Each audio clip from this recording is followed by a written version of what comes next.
Šalom, danas moramo razgovarati o jednoj veoma ozbiljnoj temi, idolopoklonstvu katoličke crkve. Milioni ljudi širom sveta uče se da poštuju i obožavaju statue, da kleče pred slikama svetaca, pale sveće za mrtve i prizivaju Mariju ili druge svece crkve. Istina je da je sve ovo čisto idolopoklonstvo, nešto što je Gospod zabranio od samog početka. To je gadost pred Bogom. Od samog početka, Gospod je jasno rekao u Izlasku 24:5, ne pravi sebi lika ni obličja od onoga što je gore na nebu, ni dole na zemlji, ni u vodi pod zemljom. Nemoj im se klanjati, niti im služiti. A šta vidimo u katoličkim crkvama? Statue Marije, statue svetaca, raspela i relikvije.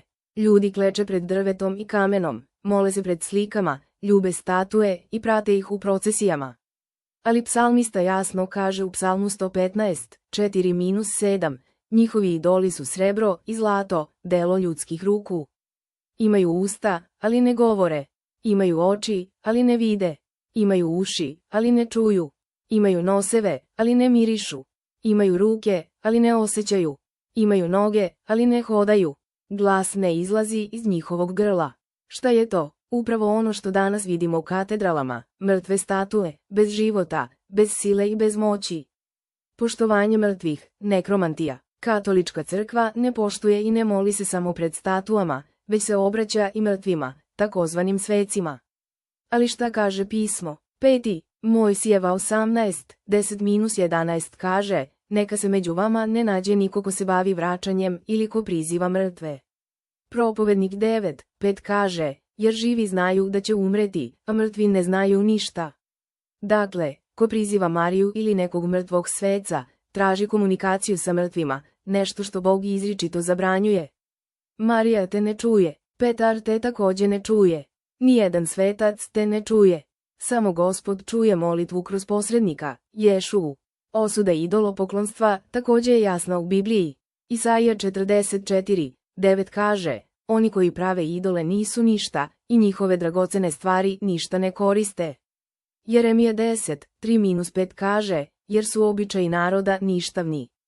Seče se drvo iz šume, ukrašavaju ga zlatom ili srebrom, pričvršćuju ga ekserima i čekićem da ne padne. Oni su kao strašila u polju krastavaca. Ne mogu govoriti, moraju da se nose jer ne mogu hodati. Upravo ista slika, mrtve figure koje moraju da se nose jer ništa ne mogu učiniti, a ipak milioni ljudi polažu svoje poverenje u njih. Velika obmana je u tome što katolička crkva kaže, mi ne obožavamo statue. Mi samo poštujemo svece, ali Biblija ne pravi takvu razliku između obožavanja i poštovanja. Čim klekneš pred slikom, zapališ sveću, moliš se ili polažeš svoje nade u nešto napravljeno od kamena ili drveta, ulaziš u idolopoklonstvo. I Gospod nikada nije ustanovio zajednicu koja gleda prema statuama, slikama ili mrtvima. Prava zajednica gleda samo na živog Boga Izraela i na njegovog Mesiju, Ješuu.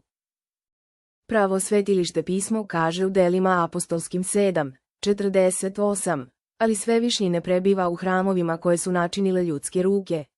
A 1. Korinćanima 3:16 kaže, zar ne znate da ste vi Božji hram i da Duh Božji prebiva u vama?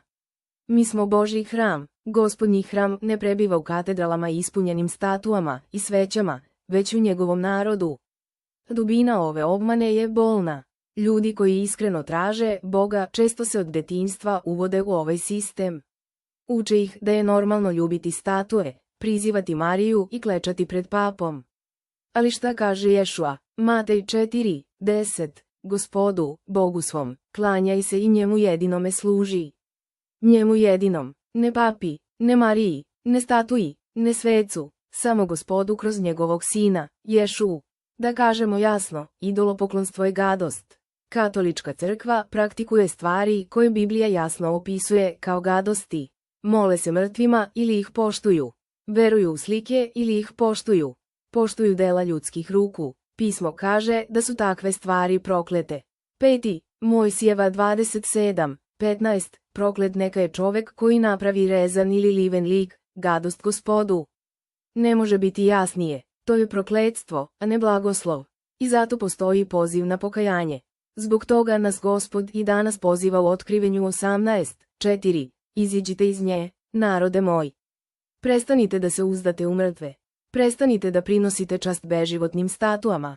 Vratite se živom Bogu koji je stvorio nebo i zemlju.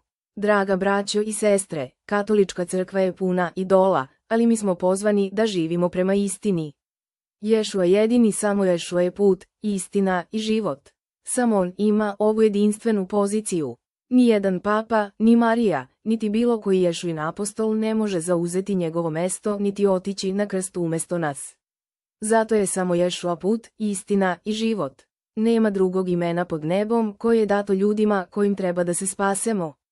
Dela apostolska 4:12. Ne Marija, ne sveci, ne statue, samo Ješua Hamašijah, sin živoga Boga, Gospod Izraela. Zato izađite iz idolopoklonstva, ostavite tradicije naroda, vratite se Gospodu i njegovoj istini. Neka vas Gospod blagoslovi, otvori vam oči i povede vas u istinu. Šalom u ime Gospoda Ješu.